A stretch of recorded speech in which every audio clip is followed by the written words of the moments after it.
There are a healthy amount of baseball games on the Nintendo Switch in Japan.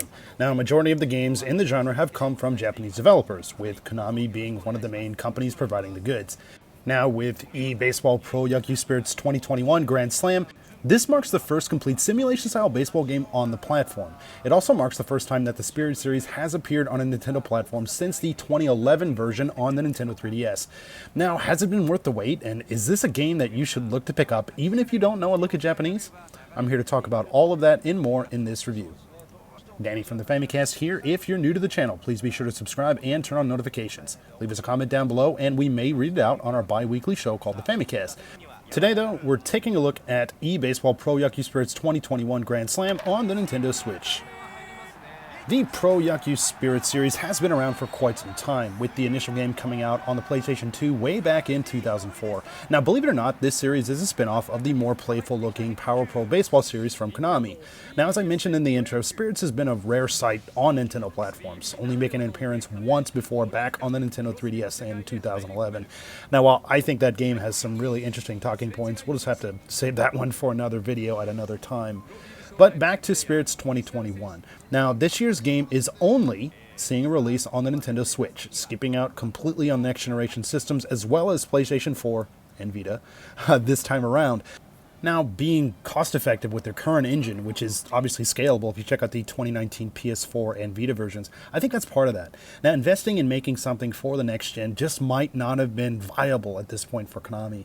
I mean, heck, even when they made the jump from the PS3 to PS4 for the series, it took the team at Konami quite a few years to actually get this done. Now, in the same vein, it would take quite a bit of time to develop a next-generation engine, so perhaps the thinking here is along the lines of something like this. Well, why not just get some money from this established engine by releasing the game on the most popular platform in Japan, in this subgenre that virtually has no competition when it comes to this realistic baseball? So I think that's kind of what's going on here. Disappointing, but it is what it is.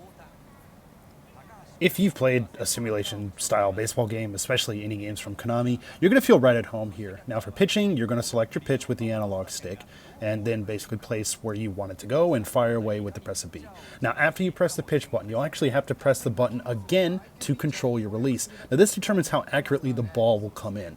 Now it's easy to understand, but it can be a little bit difficult until you get used to the timing here. I think it feels great overall though, and it does offer a little bit more challenge than what you might find with their kind of brother with the Power Pro games. Now batting here is also pretty simple. You control the bat reticle with the analog stick and press B to hit the ball.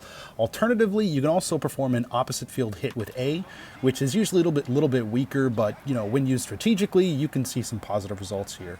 Now switching to a power hit can be initiated by pressing R. Now this causes the hit reticle to drastically decrease in size, and that kind of makes it a little bit harder to hit the ball, but if you make contact at just the right point, boom, you're going to send that ball flying. Now, fielding and base running here also feel pretty good. The physics here in the game make for realistic movements and momentum for the players and stuff like that. For fielding, there is a dive and jump button, basically any of the face buttons here. But things like these are something that you should be using sparingly. Now, just like in real baseball, the whole risk-reward of trying to make a big play can really pay off or really end up in a complete disaster.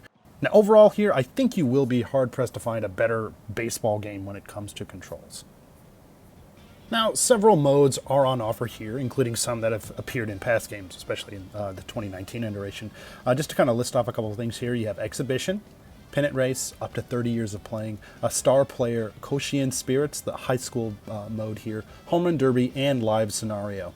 Now, before we get into the new modes, I just wanted to touch on this aforementioned Live Scenario. So hands down, Live Scenario is one of my favorite modes in this game. Now here, you're put into situations from real-life games from the current Nihon Pro Baseball season. Now there are multiple difficulty levels here, and you have the ability to choose between both sides here, and this will make it so you can alter or keep the current outcome of the games going here. Now this mode covers the regular season, all-star games, as well as the postseasons, and this is going to be continuing into the 2022 season as well. It's perfect to just jump in and out of this, and it can be really challenging at times here too. Now if you pick up the game, this is a mode that you really need to try out. In Spirits 2021, and this is a first for the series, 4-player games of baseball are possible here. Now, unfortunately, this is something that I really didn't get a chance to try out, so I can't really comment on that specifically. But if you have some friends that you want to play with, boom, this is definitely an option for you. You can play on the same team, you can play against each other, you can mix it up. Now, if you are into competitive play and don't have friends around like me, there is an online competitive component to the game that might help you get your fill. And if you want to hear about more of some of these other modes that I just kind of mentioned here, like Koshien Spirits, Star Player, Home Run Derby, I suggest checking out my Spirits 2019 review, as the modes here in this game are largely unchanged. So if you want to hear more about those, check that out. Now, as for the new modes in the 2021 version of Spirits, there are Grand Prix, Championship, and the Tokyo 2020 Olympics modes. So let's go ahead and just dive into those a little bit here. Now, in Grand Prix, you're going to be able to scout players to build a dream team to participate in various games and tournaments against the CPU. Now, the more you play, the more items that you'll receive to strengthen your players. Now, to be honest, like, this whole management side of things, it really didn't appeal to me, so I really didn't touch this mode very much. But if you're into that sort of thing, I'm pretty sure you'll probably have some fun with it. Championship is in essence kind of like the online hub for Spirits 2021. I mean, here you can compete in one-on-one matches with players all across Japan. Now, this mode is divided up into kind of like 2 parts here, with standard lobbies where there are 4 pages, 50 each, so you can basically 200 lobbies here total, and you can set parameters for the games that you want to play, or you can just join an existing open lobby.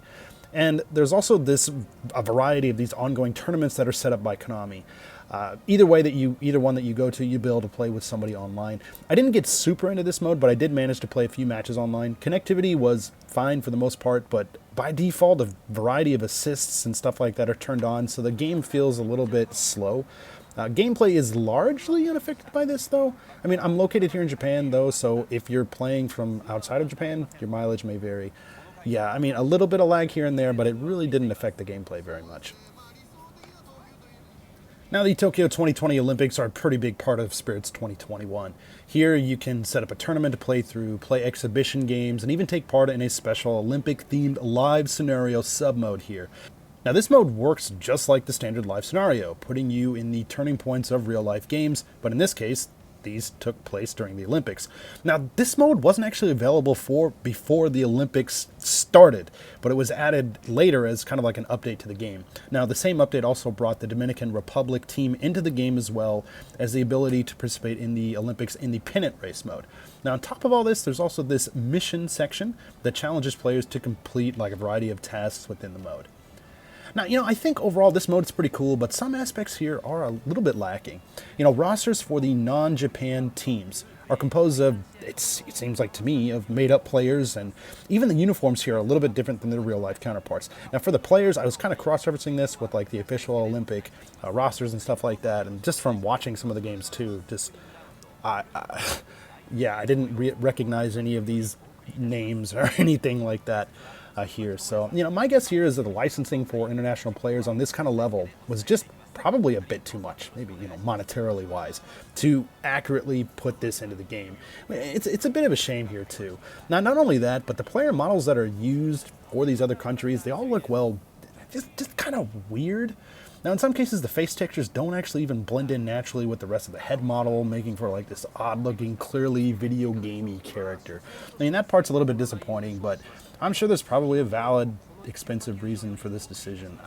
Yeah, so that's kind of lame, but I'm glad that again, one of my favorite modes is kind of seeped into this Olympic mode here in the game. It's kind of weird that it's just locked away in this mode.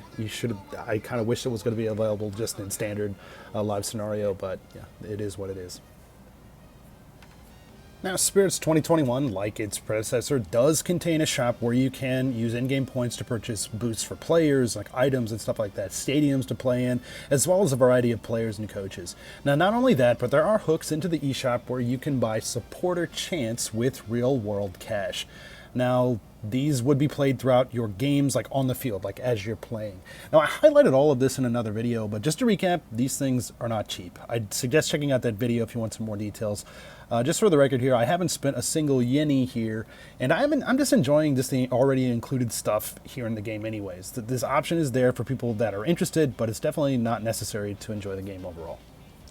Of course, if you played the 2019 iteration of Pro Yakyū Spirits on the PlayStation 4, you will definitely notice a bit of a downgrade on the visual front. Still for a Switch sports title, things don't look too bad here. The players are accurately represented here, and they definitely look the part. Uniforms are spot on, and the stadiums are perfect representations of their real-life counterparts. Now, if you're coming to the series for the first time, things are going to feel pretty fresh here.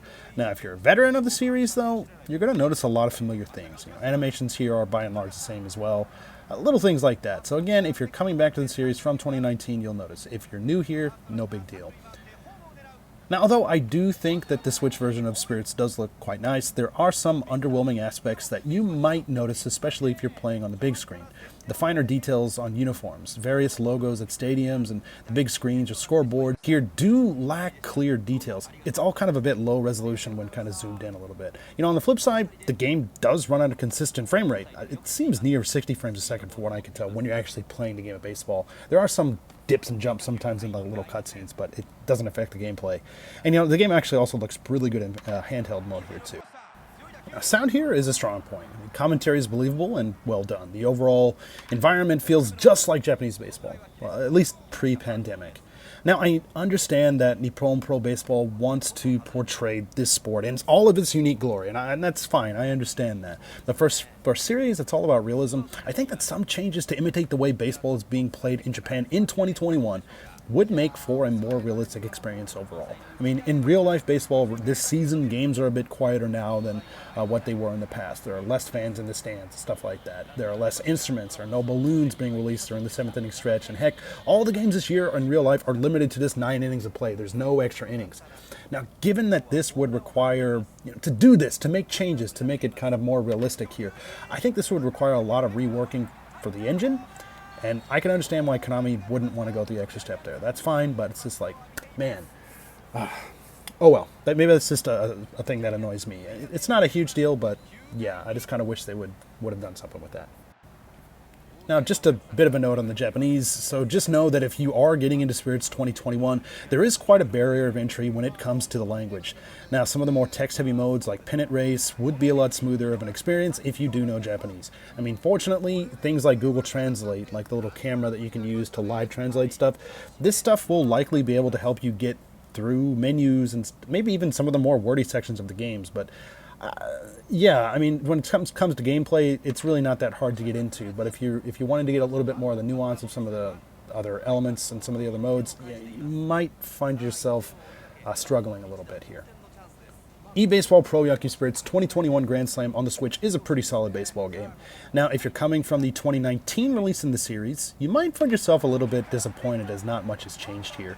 It's more or less a port with a few new modes, a roster update, and continued roster updates up until the end of the 2022 seasons, and pared down visuals. I will say that it does look better than the Vita version, though. Now, for those jumping into the series for the first time, or the first time in a long time, 2021 is a great place to start. The game looks and runs great on Switch, there are plenty of modes here, and the game is going to be supported for the next 2 years. Now, if you don't speak or read Japanese, you might have a hard time with this one, but I still think that there's a lot of things that you can do, and a lot of ways that you can actually have fun with the game despite that. Now, as always, thank you guys so much for the support, likes, comments, and all that stuff over the years. I really appreciate it. I want to give a special shout out to our lovely, lovely patrons who support me covering games like this. Thank you guys so much. And also for you guys in the community, sounding off in the comments and the videos and stuff like that. I probably am going to miss people by name here, but I'll give it a whirl.